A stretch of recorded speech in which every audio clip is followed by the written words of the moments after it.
નમસ્કાર, મની મેનેજરના આ ખાસ એપિસોડમાં હું પ્રીતિ દલાલ આપનું સ્વાગત કરું છું. ત્યારે મની મેનેજરમાં અમે તમને સતત ઇન્સ્યોરન્સનું મહત્ત્વ સમજાવીએ છીએ અને નિયમિત રીતે તમારા વ્યક્તિગત સવાલના નિષ્ણાંત દ્વારા જવાબ પણ આપીએ છીએ. તો તમારામાંથી ઘણા દર્શકોના ઇન્સ્યોરન્સને લઈને ઘણા પ્રશ્નો છે, તો તમારા આ તમામ પ્રશ્નોની વાચા આપીશું અને આજના ઇન્સ્યોરન્સ સ્પેશિયલ એપિસોડમાં હેલ્થ ઇન્સ્યોરન્સ માટેની બધી જ માહિતી માટે આપણે આ એપિસોડમાં લેવાના છે ઓલ ધ ક્વેશ્ચન્સ કે જે પણ ટુ ક્વેશ્ચન્સ હોતા હોય છે કે ઘણી બધી અસમંજસ પણ હોતી હોય છે, તો આપણે એને આજે એડ્રેસ કરીશું. અને આ માહિતી આપવા આપણી સાથે જોડાયા છે પ્રોમોર ફિનટેકના ડિરેક્ટર અને certified financial planner Nisha Sanghvi. Nisha, ઘણું સ્વાગત છે. આપણે ઇન્સ્યોરન્સના એટલા બધા શોઝ કર્યા છે, પણ જેટલા બી કરીએ એટલા ઓછા છે, બિકોઝ એટલા બધા કોમ્બિનેશન એમાં હોતા હોય છે ને એટલું બધું એડ્યુકેશન નથી ઇન્સ્યોરન્સ માટે. બધાને લેવો હોય છે, કોઈને લેવો નથી હોતો. જેને લેવો હોય છે એમને ખબર નથી પડતી, જેને નથી લેવો એને આપણે જરા પુશ કરવાના છે કે કઈ રીતના આજે આપણે ડીકોડ કરીશું. અને ફર્સ્ટ આપણે હેલ્થ ઇન્સ્યોરન્સ માટે આજે વાત કરીશું, કારણ કે વેરી ઇમ્પોર્ટન્ટ છે, રાઈટ? અને આપણે જાણીએ છીએ જે રીતના હેલ્થ કોસ્ટ વધતો દેખાઈ રહ્યો છે. જ્યારે આપણે એક હેલ્થ ઇન્સ્યોરન્સ લેવા નીકળીએ છીએ ત્યારે શું જોવાનું, એકદમ સિમ્પ્લિફાઈડ મેનરમાં આજે આપણે સમજાવી દઈએ દર્શકોને, સો દેટ કોઈ વખત કમ્બરસમ એટલું હોય છે એટલે હેલ્થ ઇન્સ્યોરન્સ લેતા નથી. કઈ રીતના આપણે આગળ વધવાનું જો બેઝિકથી શરૂઆત કરવી હોય તો? Thank you so much Pritiben. I hope આજનો એપિસોડમાં આપણે મેક્સિમમ ક્વેશ્ચન્સ કવર કરશું દર્શકોના આજ સુધીના આવેલા, અને ન થયા તો તમે પ્લીઝ પાછો ઈમેલ કરજો, તો we will take it in the forward episodes. સૌથી ઇમ્પોર્ટન્ટ ફાઇનાન્શિયલ પ્લાનિંગનું પિલર હોય છે હેલ્થ ઇન્સ્યોરન્સ. કેમ કે એક બીમારી આવે ને તો તમારી લાઈફ સેવિંગ્સ પણ ખતમ થઈ શકે છે. તો એના લીધે આપણે હેલ્થ ઇન્સ્યોરન્સ લઈને એ રિસ્કને આપણે મેનેજ કરવું જોઈએ. તો જ્યારે આપણે રિસ્ક કવર કરવું છે તો આપણે લેવું જોઈએ હેલ્થ ઇન્સ્યોરન્સ. હેલ્થ ઇન્સ્યોરન્સ કહો, મેડિક્લેમ કહો, they both are same. What is important કે તમે એ દિશામાં, એ ડિરેક્શનમાં તમે એટલીસ્ટ વિચાર શરૂ કર્યો. સૌથી ઇમ્પોર્ટન્ટ, જ્યારે એક હેલ્થ ઇન્સ્યોરન્સ હોય છે તો તમને ખબર હોવી જોઈએ કે એમાં શું કવર્ડ છે, મને પૈસા કેટલા મળશે, ક્યાંથી મળશે અને કયા સેક્શન્સના અંડર મળશે. તો આઈ થિંક હેલ્થ ઇન્સ્યોરન્સનું આ બેસિક હોય છે કે શું કવર હોય છે. અને અગર આપણે એલેબોરેટેડ થોડું શું ટેકનિકલ વર્ડ્સમાં જવું હોય, જે હું સિમ્પ્લિફાઈડ કરવાની કોશિશ કરીશ. એક છે ઇનપેશન્ટ, એટલે આપણે એડમિટ થયા એને ઇનપેશન્ટ કહેવાય છે. આપણે ખાલી ડૉક્ટરને જઈને મળીને આવીએ એને કહેવાય છે ઓપીડી. પછી આપણે જ્યારે ખાલી દિવસે એડમિટ થઈએ છીએ પણ તમે એડમિટ થાઓ છો એટલે તમારી ડિસ્ચાર્જ સમરી બને છે, તો એને કહેવાય છે ડે કેર ટ્રીટમેન્ટ. કે કેટરેક્ટ છે, કે આપણે નાના પ્રોસિજર્સ છે જેમાં આપણને હોસ્પિટલાઇઝેશન ઓવરનાઇટ રિક્વાયર્ડ નથી. પછી આપણે વાત કરીએ છીએ કે ઓલ્ટરનેટ મેડિસિનની વાત કરીએ. પ્રીતિબેન, આ બહુ ઇન્ટરેસ્ટિંગ છે અને બહુ આગળ આ વધી રહ્યું છે. આયુષ કહીએ છીએ આપણે એને, right? Ayurveda, yoga, naturopathy, Unani, Siddha and homeopathy આનું ફૂલ ફોર્મ છે. તો ઓલ્ટરનેટ મેડિસિન્સને પણ હવે એટલો ઇક્વલ વેટેજ હેલ્થ ઇન્સ્યોરન્સમાં આપી રહ્યા છે. નંબર ઓફ સેન્ટર્સ વધી રહ્યા છે જે લિસ્ટમાં છે, તો એ ટ્રીટમેન્ટ પણ હવે કવર થાય છે. પહેલાં એવું હતું કે જે હોસ્પિટલમાં તમે જાઓ અને એમાં અગર આયુષ છે તો જ તમને મળે, પણ હવે એના સેન્ટર સ્પેસિફિકલી બને છે. ગવર્મેન્ટ ઓફ ઇન્ડિયા તરફથી મલ્ટિપલ સેન્ટર્સ મલ્ટિપલ સિટીઝમાં છે, ટાઉન્સમાં પણ છે, એવું નથી કે નથી. પછી આપણે વાત કરીએ કે ડોમિસિલરી હોસ્પિટલાઇઝેશન. પ્રીતિબેન, ઇનિશિયલી જ્યારે હું આ ટોપિક ભણતી ને એટલે રીડ કરતી તો મને હંમેશા લાગતું કે why is this domiciliary treatment there. પણ કોવિડ વખતે સમબડી એન્ટિસિપેટેડ પહેલાં એટલે આ પ્રોડક્ટમાં આવી ગયું, રાઈટ? કે કોવિડ વખતે રૂમ્સ જ નહોતા. આપણે એવો વિચાર કરીએ કે હોસ્પિટલમાં રૂમ્સ ક્યારે ખતમ થઈ શકે છે? નથી થઈ શકતા, એવું આપણે વિચાર અને આપણી સમજ. પણ કોવિડ વખતે ઇટ પ્રૂવડ, રાઈટ? તો દેવર નો હોસ્પિટલ રૂમ્સ અવેલેબલ ઓર નો બેડ્સ અવેલેબલ. રૂમ તો છોડી દો, બેડ્સ પણ નહોતા, રાઈટ? તો ડોમિસિલરી હોસ્પિટલાઇઝેશન હોવું તમારામાં જરૂરી છે તમારા ઇન્સ્યોરન્સમાં, એ પણ ધ્યાનમાં રાખવાનું. અને હવે ડોમિસિલરી હોસ્પિટલાઇઝેશન શું છે એને તમે ડિફાઇન કરો? સો એક એવી સિચ્યુએશન છે જ્યારે બેડ્સ અવેલેબલ નથી, એ એક સિચ્યુએશન છે. સેકન્ડ સિચ્યુએશન છે કે પેશન્ટની કેપેસિટી જ નથી મૂવ કરવાની, એટલે medically he is not fit to shift. તો એ પોઈન્ટ ઓફ ટાઈમ પર પણ એ હોમ હોસ્પિટલાઇઝેશનના અંડર કવર થાય છે. સો આ એક ઇમ્પોર્ટન્ટ ફીચર છે, કારણ કે જ્યારે તમે એક ઇન્સ્યોરન્સ લેવા જાઓ છો તો તમારે જોવું જોઈએ કે વોટ ઇઝ કવર્ડ, કઈ ટાઈપના hospitalisation, non hospitalisation benefits R available. Yes, yup. પછી આપણે આગળ જઈએ તો એમાં પ્રી અને પોસ્ટ હોસ્પિટલાઇઝેશન આ એક એડિશનલ ફીચર છે કે હોસ્પિટલ જવાની પહેલાંનો જે ખર્ચો છે અને ડિસ્ચાર્જ થયા પછીનો જે ખર્ચો છે નંબર ઓફ ડેઝથી આઈડેન્ટિફાય થાય છે. તો એક એક્ઝામ્પલ, મને તાવ આવ્યો, આપણે નોર્મલ ડૉક્ટર પાસે ગયા, એમણે દવા આપી, 5 દિવસનો કોર્સ કર્યો, તાવ ન ઉતર્યો. 5th ડે આપણે ડૉક્ટર પાસે જઈને કહીએ છીએ કે તાવ નથી ઉતર્યો, હવે શું કરીએ? તો ડૉક્ટર કહેશે કે હવે તમે આ ટેસ્ટ કરો. તો એમાં આવ્યું typhoid, malaria, dengue, anything that you take, અને તમને હોસ્પિટલાઇઝેશનની જરૂર છે. તો એ પોઈન્ટ ઓફ ટાઈમ પર હોસ્પિટલમાં એડમિશન લેવા માટે ડૉક્ટર તમને એક લેટર લખી આપશે. પણ એ હોસ્પિટલમાં જવાની પહેલાં જે આપણે ખર્ચો કર્યો, 5 દિવસનું doctor consultation, medicine, medical reports જે કર્યા, એ બધાના જે કોસ્ટ છે એ કોસ્ટ આવશે covered under pre hospitalisation expenses. અને વિચ ઇઝ હજી 30 ડેઝ જ છે? ના, તો હવે પ્રોડક્ટ્સ છે જે બહુ એલેબરેટ થઈ ગયા છે. 30, 45 અને 60 days depending upon the product હવે કવર થાય છે. પણ it depends upon the product અને તમારી બીમારી શું છે એ પ્રમાણે, કે એની નંબર ઓફ ડેઝ. એટલે મારી પોલિસી કે છે કે નિશા, તારી પોલિસીમાં pre hospitalisation expenses is 30 days. તો મને 30 ડેઝ ડેટ ઓફ હોસ્પિટલાઇઝેશન છે 1st ઓફ ડિસેમ્બર છે. તો 30 ડેઝ પહેલાં, એટલે 1st નવેમ્બર ટુ 30th નવેમ્બરમાં જેવી 30 દિવસમાં જે વસ્તુ કવર થાય એ બધું જ એક્સપેન્સ મને આ બીમારીના રિલેટેડ જે હોસ્પિટલાઇઝેશન થયું છે કવર થશે. યુઝ્યુઅલી અર્લિયર ઓન એવું જ હતું કે 30 ડેઝ, 15 દિવસ જ હતા પહેલા તો. 60 ડેઝ. Yes, yes. અને અત્યારના હવે એ પણ ચેન્જ થઈ રહ્યો છે. તો આ એક આ મુદ્દો છે, એ પણ તમારે ચેક કરવાનો રહેશે. યસ, પોસ્ટ હોસ્પિટલાઇઝેશન પહેલાં હવે ની રિપ્લેસમેન્ટ થયું કે હિપ રિપ્લેસમેન્ટ થયું, તો ડિસ્ચાર્જ પછી ડૉક્ટર કહે છે કે તમારે ફિઝિયોથેરાપી કરવી પડશે, રાઈટ? કે એક્સિડેન્ટલ થયું તો બી તમારે multiple treatments after operation discharge લેવા પડે છે.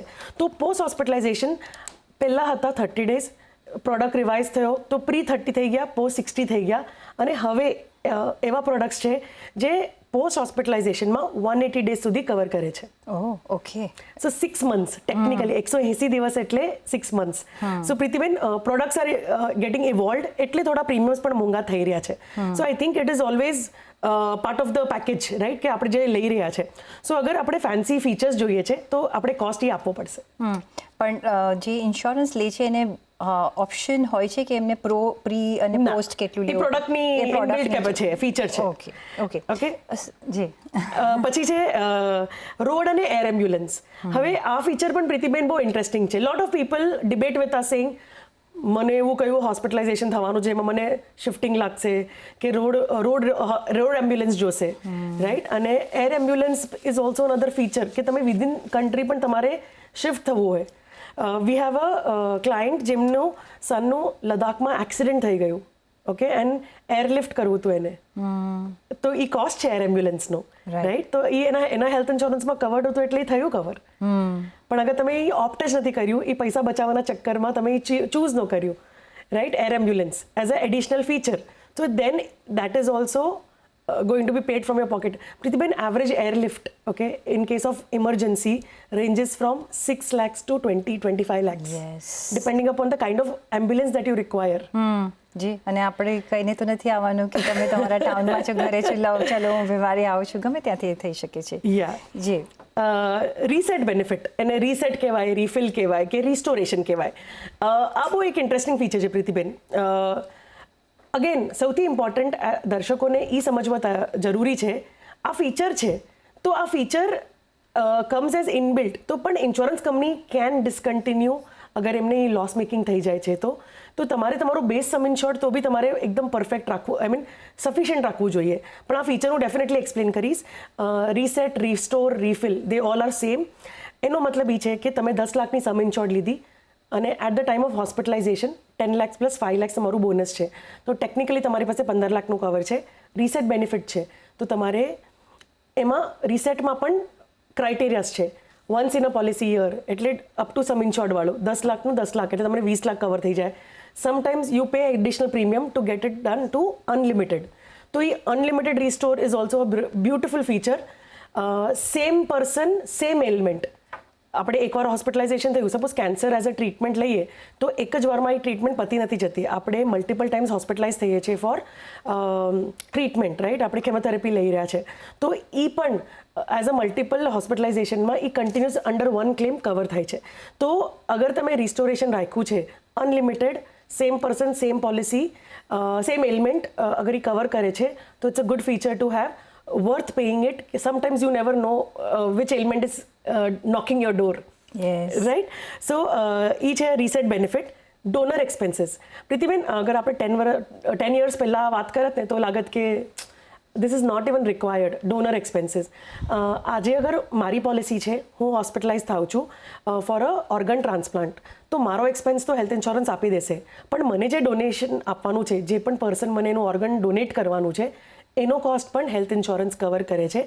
એને કહેવાય છે ડોનર એક્સપેન્સીસ. તો પહેલાં કોઈ પ્રોડક્ટ્સ કવર કરતા હવે most of the products cover કરે છે. પહેલાં there was capping on donor expenses કે 2 lakhs જ આપશું, 5 lakhs આપશું, ઇરરિલેવન્ટ ઓફ યોર સમ ઇન્શ્યોર્ડ. પણ હવે that is also change, up to sum insured cover થાય છે. તો અગર તમારી પોલિસી 10 લાખની છે તો 10 લાખ સુધીના એક્સપેન્સ તમને ડોનર એક્સપેન્સ પણ મળે છે. અને last and the least I will say health checkup expenses. So આને વેલનેસ બેનિફિટની અંડર આવે છે. આમાં 2 પાર્ટ હોય છે. એક છે કે once you renew your policy for the first time, એક આખું વર્ષ તમે પ્રીમિયમ ભર્યું અને તમે એ કન્ટિન્યુ કરી પોલિસી, તો એમાં તમારો જે expense, because you stayed loyal to the policy, as a benefit the insurance company tells you કે તમારી એલિજિબિલિટી છે આ હેલ્થ ચેકઅપ કરવાની, તો તમે આ હેલ્થ ચેકઅપ કરી શકો છો up to ₹5,000, 10,000 or these number of limited test છે એ કવર્ડ છે. પણ અગેન રિમેમ્બર, આ ફીચર છે, એ ડિસકન્ટિન્યુ પણ થઈ શકે છે. તો don't rely only on this. આપણે આપણી હેલ્થ ચેકઅપ પણ રેગ્યુલર બેસિસ પર કરવી જોઈએ, but it's a feature, it's inbuilt because you pay premiums, you're eligible. જી, તો ઓફકોર્સ એક હોલ એન્ડ હોલ ઇવોલ્વ હવે પોલિસી આપણને મળે છે. અને જ્યારે આપણે પોલિસી લેવા જઈએ છીએ તો કયા ફીચર્સ જોવાના કે ભાઈ આ ફીચર્સ છે, એ એ નિશાબેન સમજાવી રહ્યા હતા કે કઈ ટાઈપનું હોસ્પિટલાઇઝેશન, શું લાંબા હોસ્પિટલાઇઝેશન માટે તમને પોલિસી મળશે, ડે કેર માટે મળશે, કઈ રીતના મળશે. સેકન્ડલી, પ્રી અને પોસ્ટમાં કેટલો પીરિયડ છે, તમે કઈ સર્જરી થ્રુ જાઓ છો કે હોસ્પિટલાઇઝેશન થ્રુ જાઓ છો, તો પ્રી અને પોસ્ટ તમને કેટલા દિવસનો મળશે, એટલે તમે મેક્સિમમ એમાં તમારા એક્સપેન્સીસ કવર કરી શકો છો. સાથે જ જો આપણે જોઈએ તો રોડ અને તમે કહ્યું એર એમ્બ્યુલન્સ, બિકોઝ જો તમે તમારા ઘરમાં નથી કે તમારા સિટીમાં નથી ને બહાર કંઈ થાય છે અને ત્યાં જો કોઈ ફેસિલિટી નથી, તો તમે પાછા જો તમારા સિટીમાં આવવું હોય તો આ એક ફેસિલિટી પણ છે જેનો કોસ્ટ બહુ મોટો હોય છે, તો આપણે એ કવર કરી લેવું જોઈએ. અને એક રીસેટ બેનિફિટ છે. પછી સાથે જ તમે હેલ્થ ચેકઅપ બેનિફિટ પણ તમને અહીંયા મળી શકે છે અને ડોનર એક્સપેન્સીસ પણ તમને અહીંયા કવર થઈ શકે છે જો કોઈ ઓર્ગન આપણે ટ્રાન્સપ્લાન્ટ કરવાનું આવે એવી સિચ્યુએશન આવે તો બધી જ બાજુથી આપણે આ ચેક કરી લેવું જોઈએ. તમે કહો કે પ્રીમિયમ, આપણે જેટલા ફીચર્સ વધારે હોય એટલા પ્રીમિયમ વધી જાય છે, રાઈટ? અને જે મેઇન જે છે એ પ્રીમિયમમાં જ આપણા પૈસા જાય છે. અને એના લીધે પણ people don't they don't buy the policy. હવે જે ઘણા બધા ક્વેશ્ચન આવે છે કે મારે લેવી છે, મારે મેક્સિમમ બધું કવર કરવું હોય પણ પ્રીમિયમ બહુ છે, અને આપણે આઈધર ફ્લોટિંગ લો, કારણ કે ફેમિલીની લો, કે ફ્લોટર લો, કે તમારી ઇન્ડિવિજ્યુઅલ લઈ લો, તો પ્રીમિયમનો ફિગર બહુ મોટો થઈ જતો હોય છે. અંદાજે કેટલું, તમે જે બી ફીચર્સ કીધા, તમે અંદાજે કેટલું પ્રીમિયમ પકડીને ચાલવું જોઈએ? અને બધાની કેપેસિટી હેલ્થ ઇન્સ્યોરન્સ લેવાની ઓછી વધતી હોય છે. કઈ રીતના મારા માટે કેટલો પ્રોપર છે, એ કઈ રીતના આપણે એ મેચ કરી શકીએ? ઓકે, સો લિટલ થોડું બેકગ્રાઉન્ડ એની માટે, Pritiben. Health inflation is rising between 12 to 14% year on year. Okay, we have stopped going to nursing homes. Yes. We are going to branded hospitals. Yes. Right? So એના લીધે પણ cost increase થઈ જાય છે. તો અગર તમારે કેશલેસ ફેસિલિટી આ બધી બ્રાન્ડેડ હોસ્પિટલ્સમાં જોઈએ છે, તમને બ્રાન્ડેડ ડાયગ્નોસિસ સેન્ટર પર જઈને ટ્રીટમેન્ટ્સ લેવી છે, તો એ પોઈન્ટ ઓફ ટાઈમ પર પણ તમને તો પછી તમારો ઇન્સ્યોરન્સ પણ ફેન્સી હોવું જોઈએ. Now coming to premium, Pritiben, premium કેવી રીતે ચેન્જ થાય છે? ઉંમર વધે છે તો પ્રીમિયમ વધે છે, એ તો ડિફોલ્ટ છે. ઓકે, તમારી કરંટ એજ, તમે જ્યારે શરૂ કરો છો કે તમારી આજની એજ શું છે, તમારું લોકેશન શું છે, તમે શું કવર કરવા માગો છો, તમે કયા એડ-ઓન્સ લેવા માગો છો, અને 2 ઇમ્પોર્ટન્ટ પેરામીટર્સ. પ્રીમિયમ, તમે પોલિસી જ્યારે આજે ચાલુ કરો છો ને, તો તમારા પ્રીમિયમ આજથી every year whenever you renew, premium will increase. Floater લો છો તો જે eldest member in the family હોય એના એજ પર પ્રીમિયમ કેલ્ક્યુલેટ થાય છે અને પછી પ્લસ થઈને ફેમિલી ડિસ્કાઉન્ટ મળે છે. તો મારા હિસાબે પ્રીમિયમ અગર આપણે ફેમિલી ઓફ 2 હસબન્ડ વાઈફ અગર આપણે લઈએ તો ફેમિલી ઓફ 2માં સે 35 યર્સ હોય છે. આપણે સિટી વાઇઝ અગર આપણે ઝોન વાઇઝ ડિફરન્શિએટ કરે, zone A is metro city, Bombay, Delhi, Chennai, Kolkata. તો આ મેટ્રો સિટીઝ થઈ ગઈ. તો આના પ્રીમિયમ, આને ઝોન એ કહેવાય, એના પ્રીમિયમ હંમેશા વધારે રહેશે. ઝોન 2 આપણે કહીએ પૂના, હૈદરાબાદ, સ્મોલર ટાઉન, ગુરગાંવ, નોઈડા, આ બધું છે એ ઝોન 2 આવે છે. અને ઝોન 3 આવે છે rest of India, smaller towns. આપણે ગુજરાતનું કોઈ બી સાઈડ લઈ લો, so Ahmedabad comes under zone A, Surat comes under zone A. There are some cities which are marked by insurance companies as zone A. તો પ્રીમિયમ જનરલી આ પેરામીટર્સ ડિસાઇડ કરે છે. ઓકે, પ્લસ આપણે એ ધ્યાનમાં રાખવાનું છે કે પ્રીતિબેન એક બહુ જ બેસિક છે પણ લોકો ભૂલી જાય છે. સપોઝ અગર મારો કોઈ લવડ વન સડનલી હોસ્પિટલાઇઝ થઈ ગયું ને, I am more concerned about the person, right, rather than કે ઇન્સ્યોરન્સમાં શું મળશે શું નહીં. તો જેની પણ જે એજ્યુકેશન હોય ને આપણા રિલેટિવમાં, એ આવીને આપણને એડવાઇસ કરે. મેં આ પોતે એક્સપિરિયન્સ કર્યું છે. તો હેલ્થ ઇન્સ્યોરન્સમાં તમે જે વર્ષમાં ક્લેમ લો છો એનાથી નેક્સ્ટ યર ક્લેમમાં એ તમારા પ્રીમિયમ નથી વધતું. પ્લીઝ આ ધ્યાનમાં રાખજો, આ બહુ જરૂરી છે. આપણા એક ક્લોઝ ફ્રેન્ડના હોસ્પિટલાઇઝેશનમાં we could not say much, પણ એની wife could not make a decision because she was worried about him. પણ એના ફેમિલી મેમ્બરે કીધું કે નેક્સ્ટ યર પ્રીમિયમ બહુ વધી જશે, તું ક્લેમ નહીં કર અત્યારે. Then what's the point of taking insurance? તો કોર્પોરેટ કવરમાં કરી લો, રાઈટ. But then she was scared કે કોર્પોરેટમાં પણ પ્રીમિયમ વધી જશે, but she had no clue about all this, right. તો as our literate audience today, claim કરવાથી નેક્સ્ટ યર પ્રીમિયમ નથી વધતું કઈ બી પોલિસીમાં. કોર્પોરેટ હોય, રિટેલ હોય, તમારી પોતે લીધેલી જે પણ કોઈ બી પોલિસી હોય, PSU હોય, પ્રાઇવેટ હોય, એનાથી પ્રીમિયમ પર ઇમ્પેક્ટ નથી આવતો. જી Nisha, before we move on, એક બીજો ક્વેશ્ચન. તમે કહ્યું કે ઝોન એ, ઝોન બી અને ઝોન સી ને એના પ્રીમિયમ સ્ટ્રક્ચર્સ વેરી થાય છે. લાઈ પણ જો સપોઝ ઝોન બી કે ઝોન સી વાળાને ઝોન એમાં જવું હોય કે ઝોન સી વાળાને ઝોન બીમાં જવું હોય, હવે કઈ રીતના એ લોકોને ટ્રીટમેન્ટ મળે છે? એના કોઈ રિસ્ટ્રિક્શન્સ છે? એ ઇન્સ્યોરન્સ પોલિસીમાં કવર હોવું જોઈએ? કઈ રીતના આપણે જોવાનું? Pritiben, excellent question.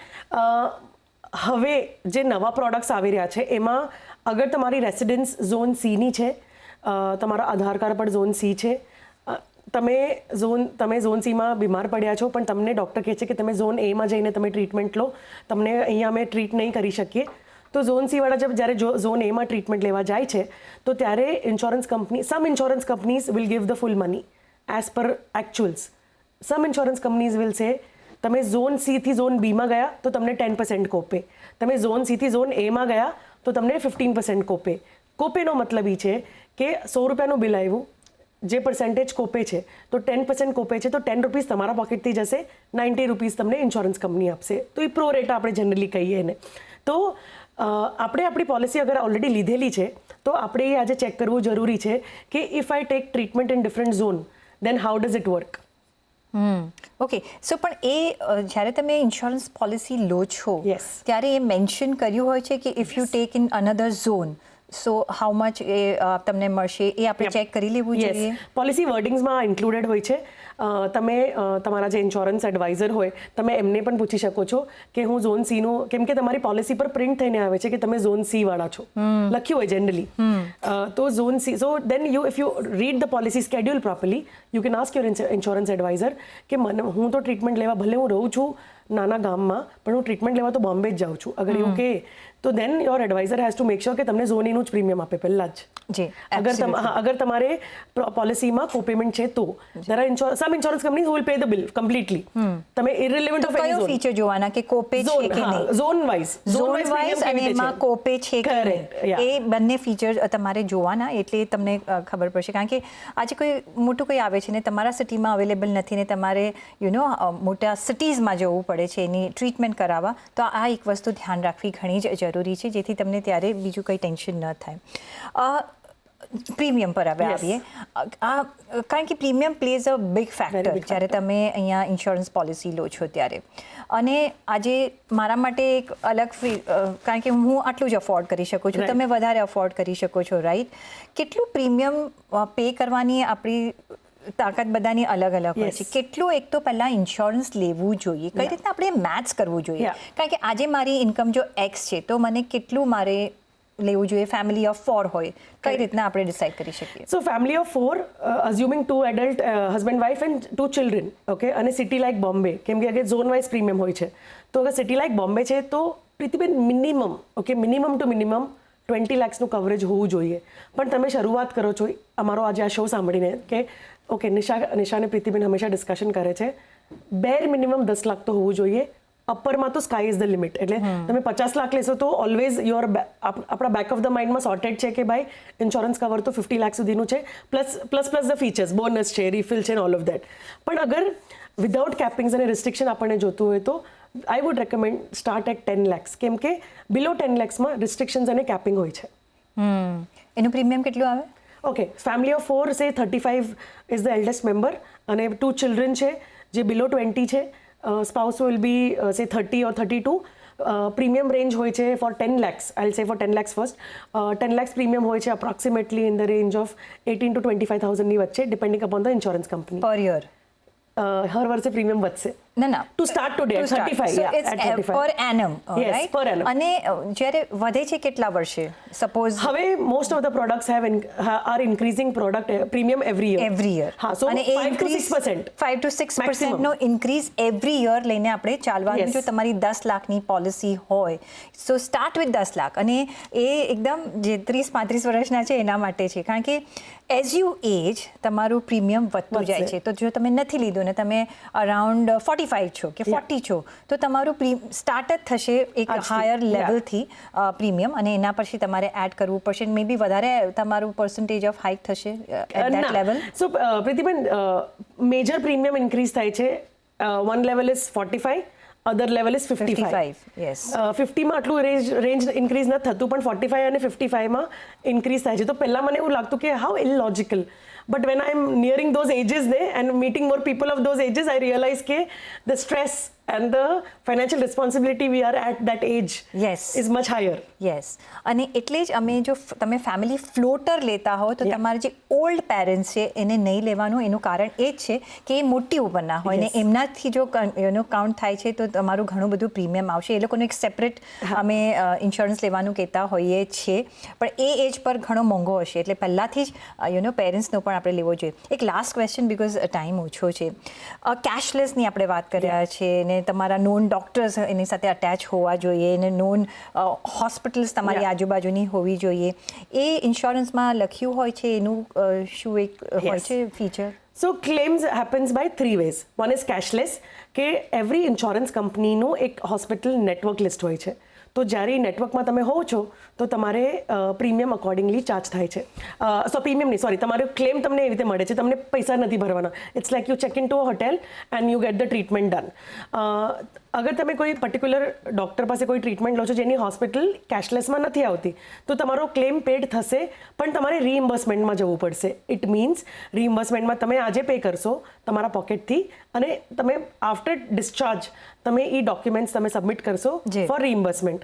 અને ત્રીજું ઇન્ટરેસ્ટિંગ ફીચર છે પ્રીતિબેન, એ છે cashless everywhere. Under cashless everywhere અગર પ્લાન ટ્રીટમેન્ટ હોય છે પણ ડૉક્ટરની હોસ્પિટલ ત્યારે નથી નેટવર્કમાં, તો ઇન્સ્યોરન્સ કંપનીને આપણે 48 અવર્સ અગાઉ અગર જાણ કરીએ છીએ તો ઇન્સ્યોરન્સ કંપની ટ્રાય કરે છે કે એ પણ હોસ્પિટલ કેશલેસની અંડર આવી જાય. તો these are 3 features how your claim can get settled: cashless, reimbursement and cashless everywhere. અને જો રીઇમ્બર્સમેન્ટ પણ હોય છે તો હવે ક્વાઇટ ક્વિક થઈ જતું હોય છે. ટેટ છે બધાનો, સ્ટેન્ડર્ડ ટેટ છે. IRDA does not allow you to, I mean જે ઇન્શ્યોર્ડ છે, જેની પોલિસી હોલ્ડર છે એની સાઈડ બહુ લે છે IRDA. હવે તો 2 અવર્સનો ટેટ છે. અગર તમે ડૉક્ટરે સવારે 10 વાગે આવીને કહી દીધું છે કે તમે ઘરે જાઓ તો by 12 o'clock you should leave.